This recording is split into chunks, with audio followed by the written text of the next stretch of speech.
జగన్మోహన్ రెడ్డి గారు the deck అనేటటువంటి building ని మొత్తం ఆయన ఖర్చు 87 కోట్లు. అసలు ఆ జంక్షన్ కి ఈ రోజు అన్నం వచ్చింది. అది కదా విజన్ అంటే. ఏదైతే ఇప్పుడు చంద్రబాబు నాయుడు సచివాలయం ఉంది, మళ్ళీ కొత్త సచివాలయం కడితే ఎవడు విజన్ అంటాడు? దాన్ని రాష్ట్రానికి ఆదాయం తీసుకొని వస్తే విజన్ అంటారు. ఏదైతే అప్పులు చేస్తే విజన్ ఎందుకంటారు? దోచుకుంటే విజన్ అంటారు దాన్ని. సో పేరుకి విజన్ అని చెప్పుకుంటే విజనరీ అయిపోడు కదా. కారుమూరి వెంకటరెడ్డి ఏంటి ఈ ఒక్క బిల్డింగ్ కట్టినందుకు ఇప్పుడు జగన్మోహన్ రెడ్డిని విజన్ ఉన్న నాయకుడు అని ఒప్పుకోవాలంటావు.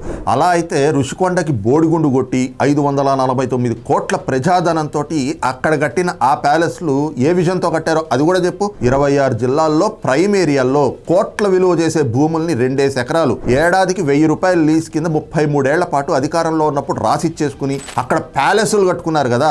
అవన్నీ కూడా ఏ విజన్తో కట్టించారో అవి కూడా చెప్పు, ప్రజలకు తెలుస్తుంది కదా. జగన్మోహన్ రెడ్డికి ఉన్నది విజన్ కాదు, జగన్మోహన్ రెడ్డికి తెలిసింది విధ్వంసం. అధికారంలోకి రాగానే ప్రజావేదిక కూల్చివేత్తో తన విధ్వంస పాలన ఎలా ఉంటుందో ప్రజలకు చూపించాడు.